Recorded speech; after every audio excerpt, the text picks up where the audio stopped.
नमस्कार, मैं हूं आशुतोष और आप देख रहे हैं सत्यहिंदी.com। सत्यहिंदी.com के खास कार्यक्रम आशुतोष की बात में आपका स्वागत है। आज हम बातचीत करेंगे किसानों के मुद्दे पर और दरअसल किसानों के मुद्दे के बहाने आज की सामाजिक, राजनीतिक, ऐतिहासिक पृष्ठभूमि पर चर्चा करेंगे।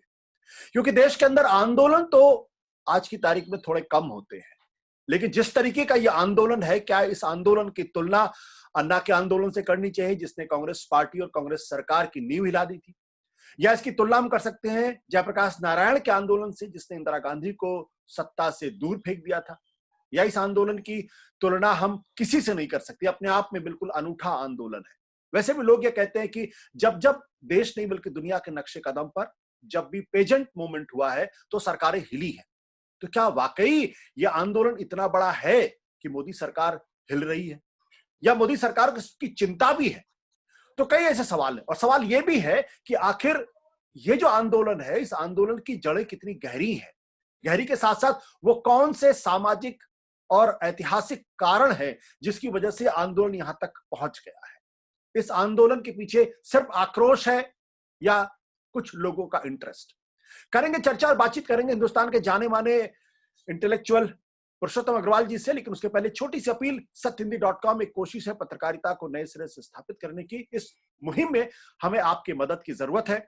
सत्य हिंदी के सदस्य बनिए, हमें आर्थिक भुगतान करें, आर्थिक मदद करें, आर्थिक सहायता करें। इस वीडियो के डिस्क्रिप्शन में जाएंगे तो आपको सत्य हिंदी सदस्य बनने में आसानी होगी। एक और सूचना आपको दे दूं कि सत्य हिंदी का मोबाइल ऐप भी आ गया है। अगर आपके पास एंड्रॉयड फोन है तो आप निश्चित तौर पर इस ऐप को डाउनलोड करें। आपको सत्य हिंदी के लिए कहीं और जाने की जरूरत नहीं पड़ेगी। सत्य हिंदी की सारी रिपोर्ट, सारी एनालिसिस और सारे लेख और इसके साथ साथ वीडियो आपको इस ऐप के माध्यम से फौरन मिल जाया करेंगे। और अब आज की बातचीत शुरू करते हैं। पुरुषोत्तम जी, बहुत बहुत आपका शुक्रिया हमारे साथ इस बातचीत में शामिल होने के लिए। सबसे पहले तो यह है कि जिस तरीके से आंदोलन चल रहा है, 3 हफ्ते से ज्यादा का वक्त हो गया है, आप इस आंदोलन को किस नजरिए से देखते हैं? एक बहुत ही साधारण सा सवाल है। देखिए, आपने अपने इंट्रो में जो एक बात कही, मैं वहीं से शुरू करना चाहता हूँ जी। इस आंदोलन की तुलना जयप्रकाश नारायण के आंदोलन से इसलिए नहीं की जा सकती कि ये आंदोलन ये मांग नहीं कर रहा है कि सरकार हटे। इस आंदोलन में वो राजनीतिक मांग नहीं है। अभी तक कहीं ये मांग नहीं है कि साहब प्रधानमंत्री इस्तीफा दें, या ऐसी कोई बात, या जैसे जयप्रकाश जी बात करते थे पार्टी लेस डेमोक्रेसी और टोटल रिवॉल्यूशन वगैरह। तो इस आंदोलन ने अभी तक अपनी कोई पॉलिटिकल मांग सामने नहीं रखी। तो जयप्रकाश जी का आंदोलन सही था गलत था, इस बात में जाए बिना हम ये कह सकते हैं कि इस आंदोलन की तुलना जयप्रकाश जी के आंदोलन से नहीं की जा सकती। जहां तक अन्ना के आंदोलन का सवाल है, देखिए, अन्ना के आंदोलन को मीडिया का जबरदस्त समर्थन हासिल था। बल्कि मैं तो उन लोगों में से हूं जो कैटेगरिकली ये मानते हैं कि Anna was nothing but a media creation. Anna की कोई हैसियत नहीं थी, कुछ नहीं था, he was pure and simple media creation. इस आंदोलन से अन्ना आंदोलन का जो बड़ा बुनियादी फर्क दिखता है वो ये कि मीडिया होस्टाइल है, भयानक रूप से होस्टाइल है। पिछले दिनों में जो पिछले 5-6 साल से हम लोग देख रहे हैं, आप जैसे प्रयत्नों को अगर छोड़ दिया जाए पोर्टल्स वगैरह को, तो जो डोमिनेंट स्वर है इलेक्ट्रॉनिक मीडिया का खास करके और प्रिंट मीडिया के भी बड़े हिस्से का, वो तो विचित्र रूप से प्रो गवर्नमेंट है जी। हालत ये है कि किसी भी चीज पर सवाल विपक्ष से किए जाते हैं, पक्ष से नहीं किए जाते, सत्ता से नहीं किए जाते। और इस आंदोलन को बदनाम करने में, इस आंदोलन के बारे में तमाम तरह की बातें करने में कुछ चैनल्स एकदम पेश पेश हैं, आगे आगे हैं। अन्ना के आंदोलन से स्थिति एकदम विपरीत है। दूसरी और महत्वपूर्ण बात ये इस सिलसिले में कि चूंकि ये कुछ अलग तरह का आंदोलन है, आप देखिए कि इस आंदोलन ने अपना छोटा सा अखबार निकालना शुरू कर दिया है। इस आंदोलन ने अपना यूट्यूब चैनल लॉन्च कर दिया है। इस आंदोलन ने अपना ट्विटर हैंडल लॉन्च कर दिया है। और जिसको गोदी मीडिया कहा जाता है, उसके पत्रकारों को वहां वो बात नहीं कर रहे, उनको अपमानित करके भगा रहे। तो इस आंदोलन की तुलना ना तो आप जयप्रकाश जी के आंदोलन से कर सकते हैं, ना अन्ना के। जो और दूसरा जो सवाल आपने पूछा था कि इसकी जड़ें कितनी गहरी हैं, देखिए, आज तो जड़ें कितनी गहरी है नहीं है ये तो पता चलेगा, क्योंकि फिलहाल अभी तक की जो स्थिति है, आंदोलन का जो आधार है, भौगोलिक आधार, वो फिलहाल पंजाब, हरियाणा और वेस्टर्न यूपी तक सीमित दिख रहा है। लेकिन इसके साथ ये भी सही है कि आंदोलन को बदनाम करने की कोशिश है, तोड़ने की कोशिशें सब विफल हुई हैं, बल्कि आंदोलन में लोग जुड़ते जा रहे हैं। जी। आज ही एक भूतपूर्व केंद्रीय मंत्री ने अपना समर्थन घोषित कर दिया है आंदोलन के लिए, वीरेंद्र सिंह जी ने। जी। तो जड़ें कम से कम इन इलाकों में तो आंदोलन की जड़ें बहुत गहरी प्रतीत होती हैं और उसके कुछ वाजिब कारण मालूम पड़ते हैं। जी। तो ये आंदोलन सरकार के लिए उतना आसान नहीं हुआ हैंडल करना जितना सरकार अभी तक समझती रही है। बिल्कुल, आपने जो बात कही है मैं इसमें एक चीज जोड़ना चाहूंगा। आपने कहा कि ये आंदोलन थोड़ा सा जो अपना आपका लैपटॉप का फ्लैप अपनी तरफ हल्का सा खींच लेंगे तो और स्पष्ट आपकी तस्वीर आएगी। बिल्कुल, बहुत बढ़िया। जो आपने कहा कि इस आंदोलन की तुलना जयप्रकाश नारायण के आंदोलन से नहीं हो सकती है और अन्ना से भी एक तरीके से नहीं होनी चाहिए। मेरा कहना है कि दो आंदोलन कभी भी एक जैसे नहीं होते हैं। लेकिन एक चीज आपने ये बात कही कि अभी सरकार का इस्तीफा नहीं मांगा जा रहा, लेकिन जब जेपी आंदोलन शुरू हुआ था, नवनिर्माण का आंदोलन शुरू हुआ था, तो में जो मेस बिल बढ़ा था वहां से शुरू हुआ था और सरकार इंदिरा गांधी हटाओ की बात बहुत बाद में आई थी। मैं पूछना चाहता हूं कि इस आंदोलन का जो नेचर है, क्या आपको लगता है कि इसकी वो सलाहियत है कि उस स्तर तक ये आंदोलन पहुंच सकता है?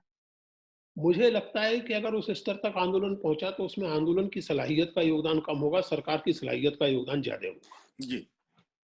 इस बात को समझिए। आंदोलन के नेताओं की अभी तक ऐसी कोई इच्छा नहीं है कि इस्तीफा मांगा जाए, उन्होंने ऐसी कोई बात नहीं कही।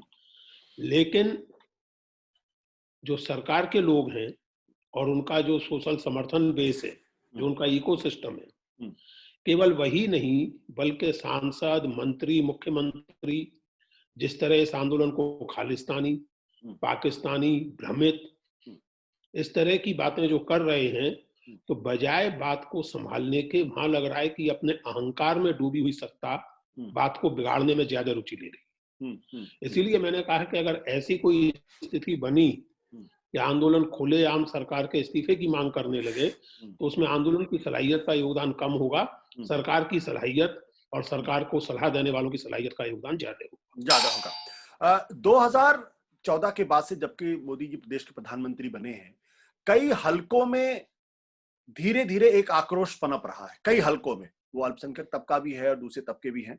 आपने देखा था किस तरीके के सीए के खिलाफ एक बहुत बड़ा आंदोलन खड़ा हो गया था और कोविड की वजह से वो आंदोलन एक तरीके से खत्म हो गया। तो क्या आप मानते हैं कि वो धीरे धीरे एक ऐतिहासिक पृष्ठभूमि बनती जा रही, जहां लोगों के अलग अलग हलकों के अंदर आक्रोश, क्रोध एक पैदा होता जा रहा, पनपता जा रहा है, जिसकी परिणति यहां नजर आई है? असल में आशुतोष, असली बात पर आप अब आए हैं। यह आंदोलन पिछले कुछ वर्षों में हुए सभी आंदोलनों से अलग एक बहुत गहरे अर्थ में। ये आंदोलन किसी कल्चरल या सोशल आइडेंटिटी का आंदोलन नहीं है। यह आंदोलन इस बात का आंदोलन नहीं है कि मुसलमानों पर अत्याचार हो रहे हैं, रोकने चाहिए, या दलितों पर अत्याचार हो रहे हैं, रोकने चाहिए, या सवर्णों पर या किसी पर भी, या हिंदी भाषी, मराठी भाषी, ये उस तरह का आंदोलन नहीं है। और दिनों बाद हम एक ऐसा बड़ा आंदोलन इस देश में देख रहे हैं जो बुनियादी तौर से आप जिसको कहिए कि जिसका आधार कोई आइडेंटिटी नहीं बल्कि क्लास है, कम्युनिटी नहीं है। उस तरह से ये एक जिसको कहें कि इस आंदोलन का आधार लेबर है। ये लेबर आइडेंटिटी का आंदोलन है। किसान मेहनत करता है, किसान को लगता है कि उसके साथ अन्याय हुआ है, उसकी सलाह लिए बिना, उसकी राय की परवाह किए बिना मनमाने ढंग से कानून ला दिए गए हैं। आंदोलन में कहीं भी ये नहीं है कि साहब हम मुसलमान हैं या हम सिख हैं या हम हिंदू हैं।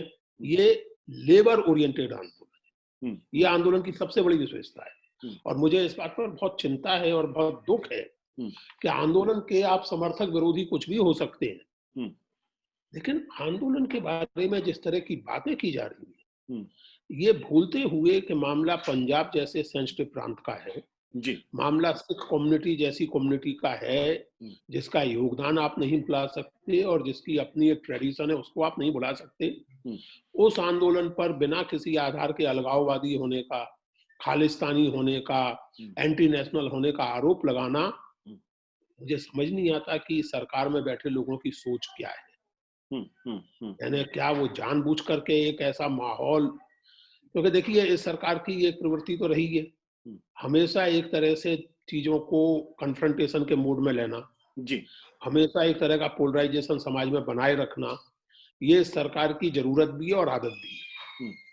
वही चीज इस आंदोलन के प्रसंग में भी की जा रही है। बिल्कुल। लेकिन इससे उस आंदोलन की जो मुख्य विशेषता है वो लगातार और रेखांकित हो रही है कि यह आंदोलन किसी कम्युनिटी का, किसी बिरादरी का नहीं, बल्कि एक लेबर आइडेंटिटी का आंदोलन नहीं, किसानों का आंदोलन। कुछ लोग ये कहते हैं कि दरअसल ये जो अमीर किसान है, जो पैम्पर्ड किसान है, उनका आंदोलन, जिनके पास बड़े बड़े ट्रैक्टर है, जिनके गांव में बड़े बड़े घर हैं और जिनके लोग कनाडा, जर्मनी, अमेरिका में रहते हैं, जो समृद्ध लोग हैं, तो इसको, और वो अपने हितों के लिए लड़ाई, वो अपने हितों की लड़ाई लड़ रहे हैं।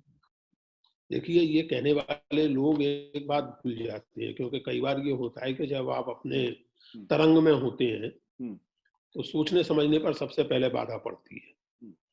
इस तरंग में जो लोग बातें कर रहे हैं वो ये भूल जाते हैं कि इसका मतलब ये हुआ कि पिछले 70 साल में इतना तो हुआ है कि किसान प्रेमचंद के उपन्यासों के किसान की तरह का दरिद्र ना रह करके आपकी शब्दावली में समृद्ध हो गया है, ट्रैक्टर वाला और फैंसी कारों वाला हो गया है।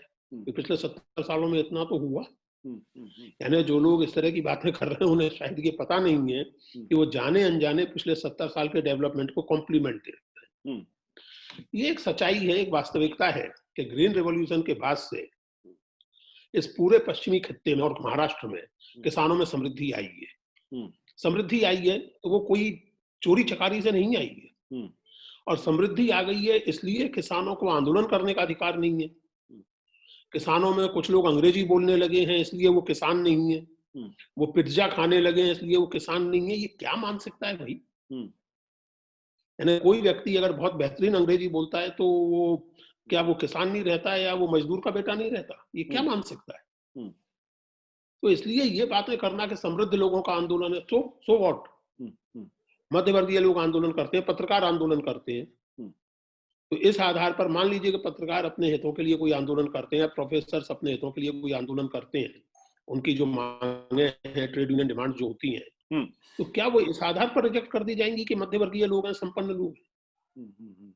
आप इस आंदोलन के माध्यम से क्या जो सोशल फोर्सेस है उनका अलाइनमेंट भी देख रहे हैं क्या?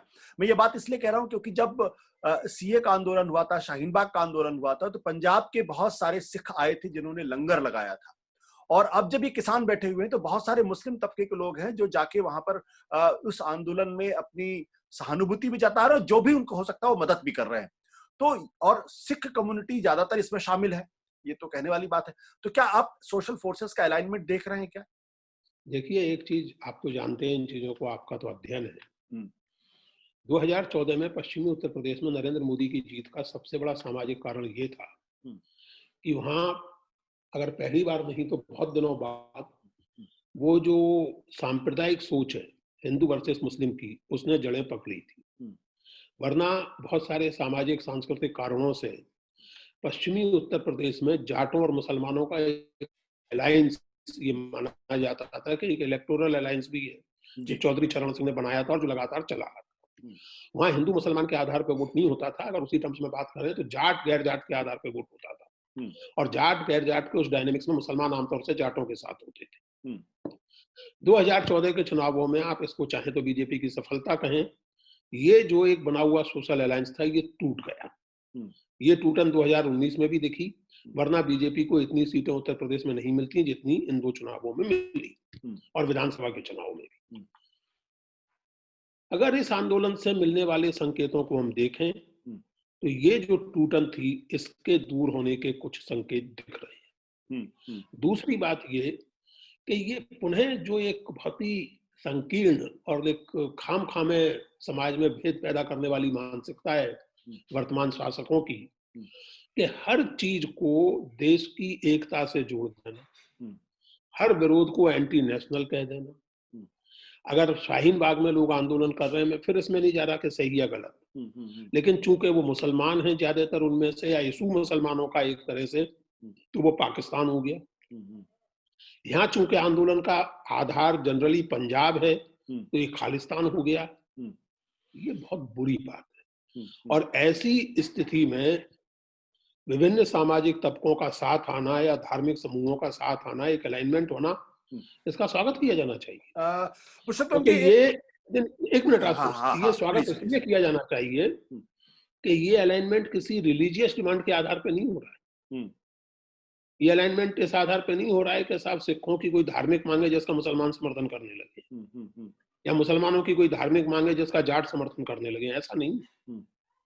ये अलाइनमेंट हो रहा है उस आधार पर जिस आधार पर किसी स्वस्थ लोकतंत्र की पॉलिटिक्स चलनी चाहिए, यानी जनता के वास्तविक आर्थिक, सामाजिक और राजनीतिक मुद्दे, किसानों की मांगे, इसके आधार पर अलाइनमेंट हो रहा है। ये स्वागत की बात। किसानों का आंदोलन तो है निश्चित तौर पर, लेकिन इसमें सिखों की भागीदारी बहुत बड़े स्तर पर है। तो क्या यह माना जाए सिख भी इस देश के अंदर एक माइनॉरिटी कम्युनिटी, हालांकि पंजाब में माइनॉरिटी नहीं है, लेकिन अगर आप पूरे अखिल भारतीय स्तर पर देखेंगे तो है। तो क्या ये जो हिंदुत्व का जो उभार पिछले 6 सालों में आया है, उसकी वजह से ये कहा जाए कि सिर्फ मुस्लिम कम्युनिटी के अंदर या जो माइनॉरिटी कम्युनिटी उनके अंदर एक चिंता की लकीरें हैं या सुरक्षा का भाव है? क्या सिखों के अंदर भी वो दिख रहा है, जिसकी वजह से सुखबीर बादल जो अकाली दल के नेता हैं, जिनका अपना एक पुराना इतिहास है आजादी के पहले का भी, जहां पे वो अलग की बात करते थे, वो कहते हैं कि मोदी सरकार जो है वो पहले मुसलमान हिंदू के बीच बंटवारे की बात करती है, अब सिख और हिंदुओं के बीच बंटवारे की बात करती है। तो ये चीज एक राजनीतिक बयानबाजी जरूर है, लेकिन इसके पीछे कुछ गहरे सामाजिक मनोवैज्ञानिक कारण आप देखते हैं? निश्चित रूप से, इसीलिए तो मैंने कहा आपसे कि इस मामले को बहुत केयरफुली, बहुत सेंसिटिवली हैंडल करना चाहिए। अभी देखिए पंजाब में जो वो आतंकवाद का और हिंसा का दौर था, वो जाकर के सन 90, 92, 93 में जाके वो थोड़ा बहुत ठीक होना शुरू हुआ।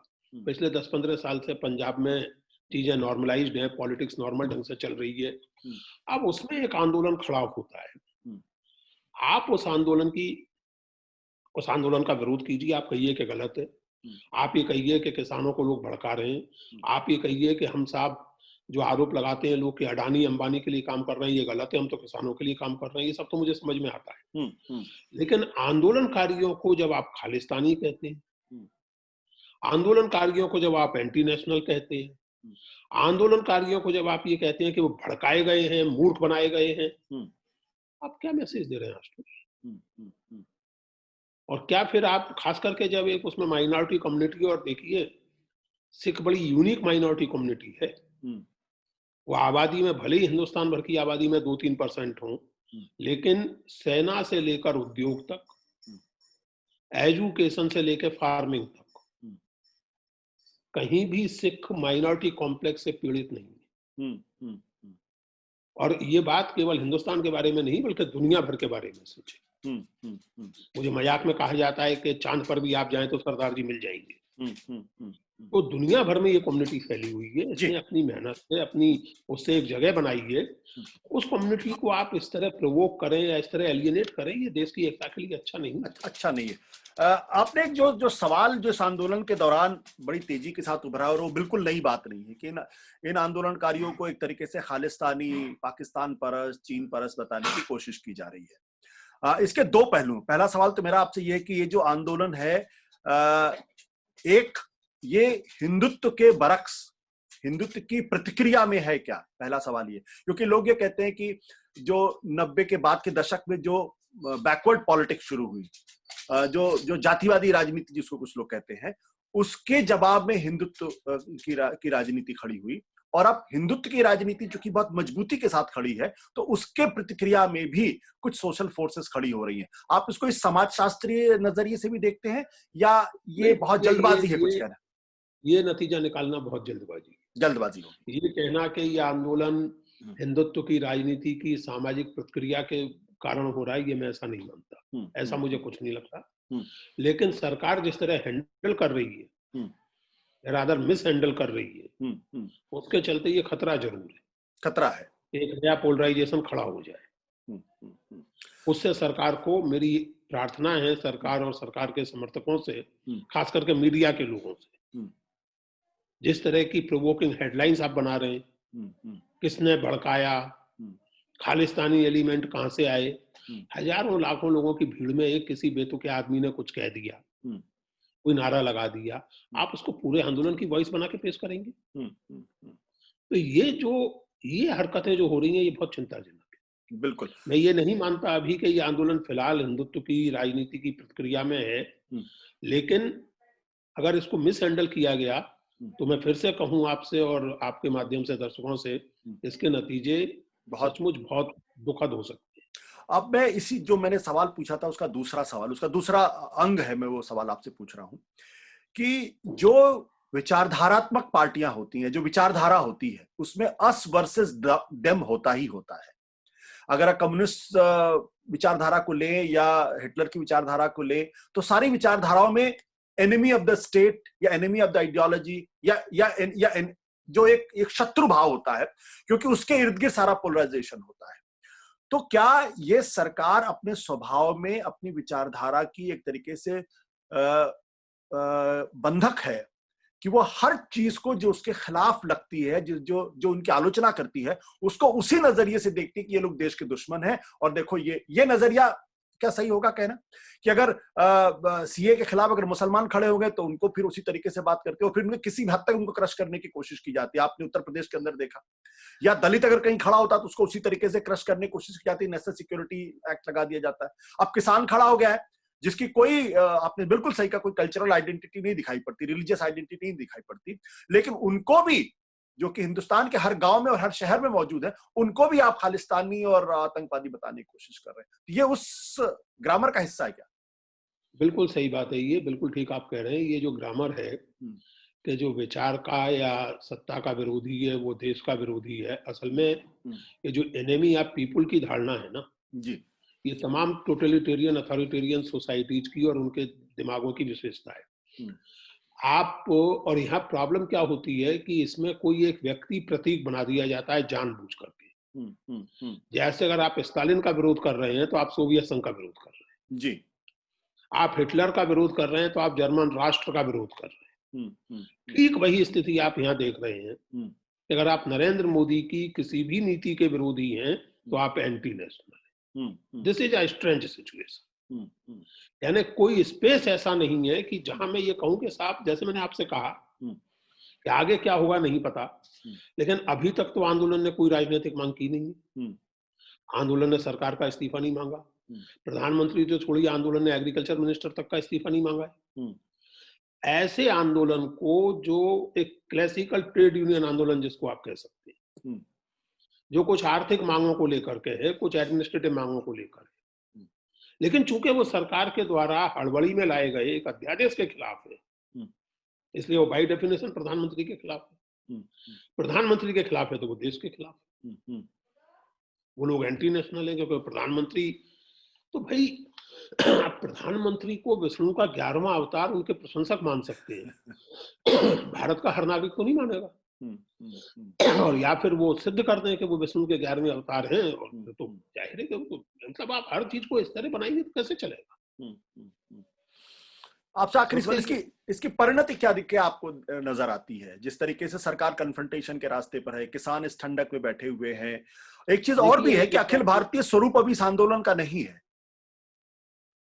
गनीमत है कि नहीं है, भगवान ना करे कि हो, क्योंकि जैसा आपने शुरू में कहा कि पेजेंट मूवमेंट को पेजेंट मूवमेंट को नियंत्रण के बाहर जाने देना किसी भी राज्य की, किसी भी सरकार की सेहत के लिए अच्छा नहीं होता। क्योंकि पेजेंट्री यानी किसान, फार्मर, चाहे बड़ा चाहे छोटा, गरीब या अमीर, वो जो अन्नदाता कहा जाता है वो तो है ही, वो सही मायनों में समाज की बुनियादी परिघटना है, वो बुनियादी आधार है। परिणति का जहां तक सवाल है तो सरकार कन्फ्रंटेशनिस्ट रवैये का नाटक कितना भी करे, इस बात पर आप ध्यान दीजिए कि 14 बातों पर, मैं अभी पढ़ रहा था, सरकार झुकने को तैयार है। मिसाल के तौर पर मूल रूप से ये था कि किसी विवाद की स्थिति में एडीएम से ऊपर कोई सुनवाई नहीं। अब किसान इस बात को, सरकार इस बात के लिए तैयार है कि भाई लीगल प्रोसेस की गुंजाइश बनाई जा सकती है। एमएसपी के लिए मौखिक आश्वासन बार बार दे रहे हैं, पता नहीं क्यों उसको लिखने में दिक्कत हो रही है। अब जब किसान नेता ये कहते हैं तो क्या गलत कहते हैं? अब इस पर कोई एंटी नेशनल उनको कहे तो कहता रहे कि भाई वो तो मोदी जी ने नोटबंदी के दौरान भी कहा था कि 50 दिन दीजिए, 50 दिन बाद अगर कोई समस्या हो तो मुझे जो चौराहे। इस तरह की नाटकीय बातों से तालियां बजती हैं, देश नहीं चलता। तो नोटबंदी का नतीजा तो अभी तक हम झेल रहे हैं, 50 दिन तो कब के मतलब गुजर गए। तो किसान क्यों मान लें कि आपके कहने से एमएसपी बनी रहेगी? लिख दीजिए उसको कानून में। जी। तो देखिए, सरकार को मेरी स्पष्ट मान्यता है आशुतोष, सरकार को या तो बहुत ही कड़ा दमन करना पड़ेगा, भगवान न करे कि सरकार को ये समझ आ जाए कि कड़ा दमन करना पड़े, यानी बिल्कुल फौजें आपको छोड़ देनी पड़े किसानों पर, और या फिर सरकार को किसानों की मांगों को एकोमोडेट करना पड़ेगा। तीनों ऑर्डिनेंसेस को रिपील करें या ना करें, लेकिन उनकी सूरत पूरी तरह बदलनी पड़ेगी, क्योंकि किसान इस मामले में बहुत स्पष्ट है, वो तैयारी के साथ आंदोलन कर रहे हैं। क्योंकि आप उनके प्रवक्ताओं को सुनिए तो सुनकर तबीयत खुश हो जाती है। अन्य आंदोलनों के सर्वथा विपरीत किसान आंदोलन के प्रवक्ता जानते हैं कि वो क्या चाहते हैं। They are very clear, very clear. और इसलिए मुझे लगता है कि सरकार को एकोमोडेट तो करना पड़ेगा, उनकी सरकार को एकोमोडेट करना पड़ेगा। पुरुषोत्तम जी, बहुत बहुत शुक्रिया इस बातचीत के लिए। महत्वपूर्ण बात यह है कि आंदोलन अभी अपने बहुत ही शुरुआती दौर में है। सरकार अगर अभी मान ले तो बेहतर है, अन्यथा कभी कभी यह होता है कि आप आंदोलनों को बहुत कमजोर करके आंकते हैं, उसके दूरदृष्टि में या उसके दूर तक आप देखने की कोशिश नहीं करते हैं, और जब तक आपको समझ में आता है तब तक चीजें हाथ से निकल जाती है।